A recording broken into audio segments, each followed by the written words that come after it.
Hi everyone and welcome back to this week's episode of Fight Chat Friday from TKD Coach Academy.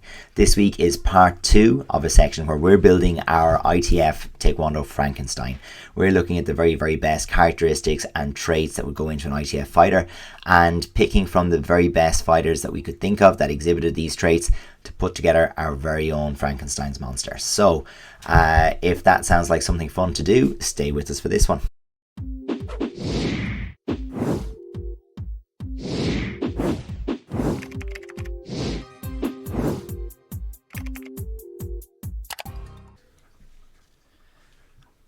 Hey everybody, welcome back to another episode. So this is part 2. So if you haven't checked it out already, check out last week's episode, which covers the mental and the physical attributes that we're looking at to build the ultimate ITF sparring athlete. So today's episode, we're getting into the nitty gritty of the sparring skills themselves, and we're going to look at the technical and the tactical attributes and skills. Yeah, absolutely. So on the technical side of it, looking at the range of shots, the precision. Oh, we don't want to jump and give a clue. Yeah, exactly. So the precision, footwork, and your recovery for after executing a shot. Tactical side of it, adaptability, the game state, your ability to read and implement a plan based on that game state, and then your use of strategy and leaning on your own experience as well. From our last one, how we lined up everybody in the physical and the mental attributes. So now we're going to try and pull a couple of more ITF legends and maybe some of the newer people on board as well to develop our technical and tactical skills. So let's get stuck into it with our technical. And we're going to look at the range of shots. So what we're looking at here is the ability to throw multiple shots. How many tools do you have in the tool bag, let's say, and to be able to pull them off in live competition. So we're looking at none other than Vitaly Solovey. So somebody who has every shot in the book and has probably landed every shot in the book at this stage as well in live competition. So he's able to do it with the hands. He's able to do it with the legs. You see some nice fancy shots here that he has as well. So definitely somebody who has a multitude of range of shots. He has every single shot we have: spinning, direct, long, short, head shots, body shots, the whole arsenal. So definitely somebody who has the whole array. And that's it. And I mean, as we look at it, more shots, more threats, more problems to solve, and makes things a little bit more difficult for your opponent. So that's got to be good. Looking on the other side of it, we have adaptability. So I'm going to look at, your ability to change under pressure or to react to what your opponent is putting out there. So if having more shots creates more threats, being able to solve more threats, more adaptability. And from this one, we've gone back to our friend Julio and for his ability to change as the game state changes, to react to taller opponents, faster opponents, front leg pressure, pressure off hands, and he always finds a way. Yeah, this is a very important skill, I think, for me in ITF sparring, especially because the rounds are so short. You have to be able to adapt and change if something isn't working quickly, and adapt in the difference your opponent is bringing as well. They might bring a different strategy, different game plan, but also the scoreboard might not be putting up what you think is scoring. So somebody who's able to adapt and try get those wins, it's key to have that skill. Absolutely. And, in the end, this is an awful lot to do with panic. And, sometimes when your game plan isn't working, people panic and they try to go game plan A harder. And being able to make an adjustment on the fly and slide into plan B, plan C, it's a really big skill in terms of being consistently successful, I think.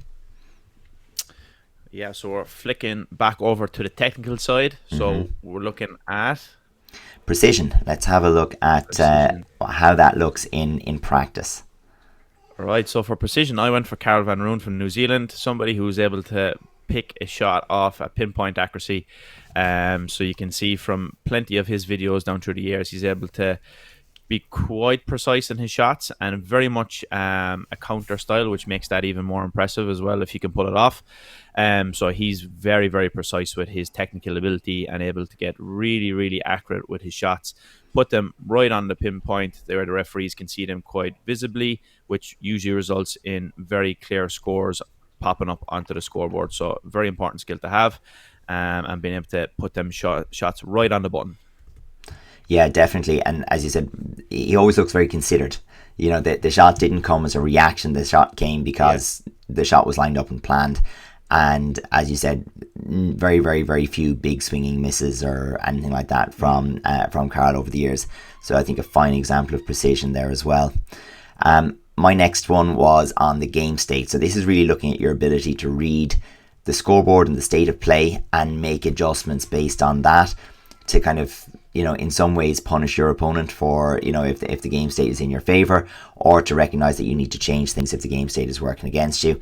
And went back in a few years to Dylan Fitzgibbon, who, you know, it's hard to find examples that illustrate the judgment of the game state exactly, but, you know, very, very well known for being able to pull the end out of a match if things were very close. Famously with the team sparring where, you know, a warning was enough to tie the two teams and bring everything back to best fighter and manage to force a warning.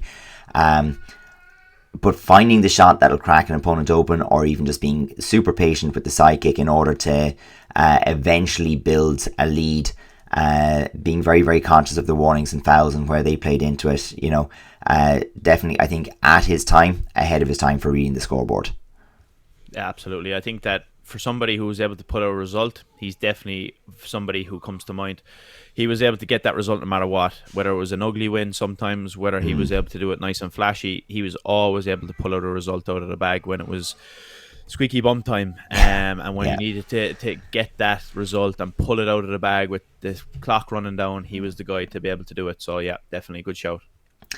Looking then at some footwork on your side of it, and it's very hard to look away from our favourite maestro.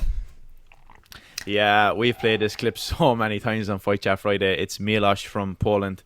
So his footwork is just unbelievable. So he was able to pull and push people around almost as if he was holding on to them in a way. So the magic that he had on the feet, always composed, always on balance. And I kind of like the way he kind of almost made people look a little bit silly at times as well. I think that's a very cool skill to be able to have. Not many people have it. And many a time he was able to pull someone out and make them look a little bit silly. So the footwork there from him is top class. Yeah, and I don't think you find a better example in any clip anywhere than that anyway. So we might as well share it once again in case somebody's new to the channel. Yeah. They can have a look at that and enjoy it, you know, and, you know, there is more where that came from Miloš, but that's just a fantastic example of that. In terms of the overall strategy then, in this one, thinking about how you set your stall out and how you set out the implementation of your game plan before you even get in the ring.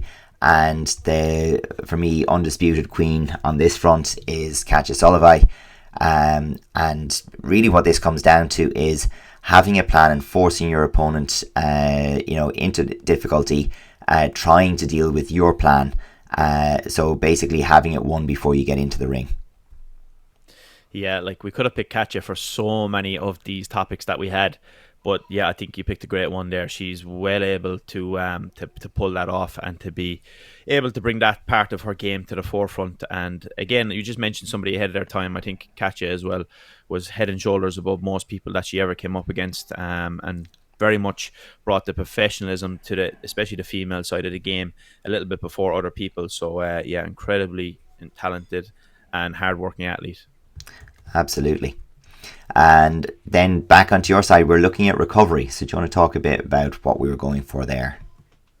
Yeah, so recovery, we're looking at somebody who's able to land shots, get back on balance, who's able to spin well, get out of corners, things like that. And we look at Neil Ernest, somebody who was well able to smash in a shot and always have his technical ability prepared, let's say. So he was never kind of like caught out.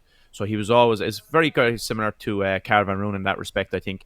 But he's somebody who very much was precise, linking up the footwork, linking up the balance, and being able to use all those things to his advantage to be able to recover well if somebody put him under pressure, get his feet set, and that set him up then to be able to throw some shots.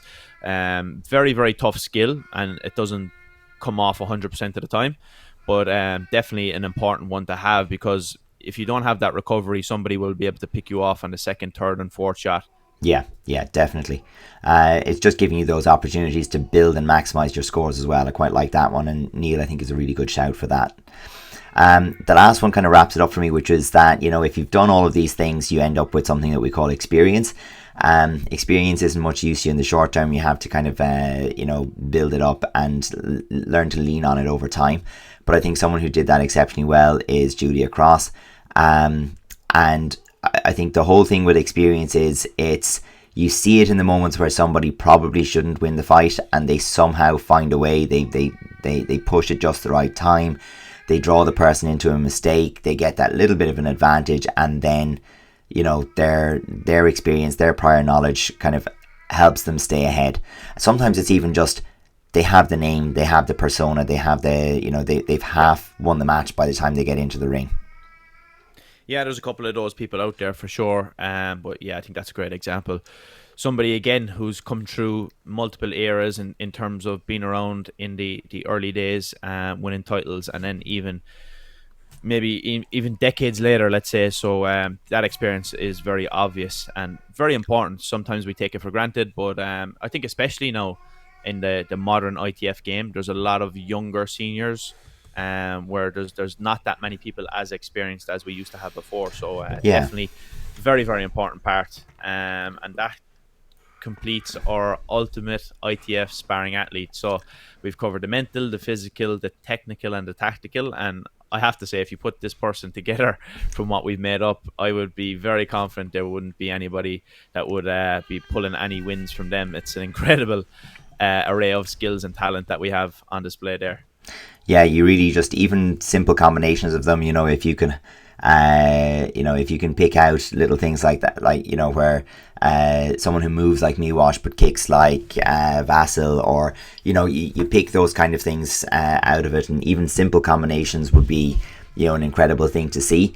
And it just gives us, I suppose, as fight fans, something to kind of look at, that, you know, you want to really focus on the best qualities of people, and you know, very few people will ever possess all of these qualities together in the same place, but some people do a great job of collecting 5 or 6 of them.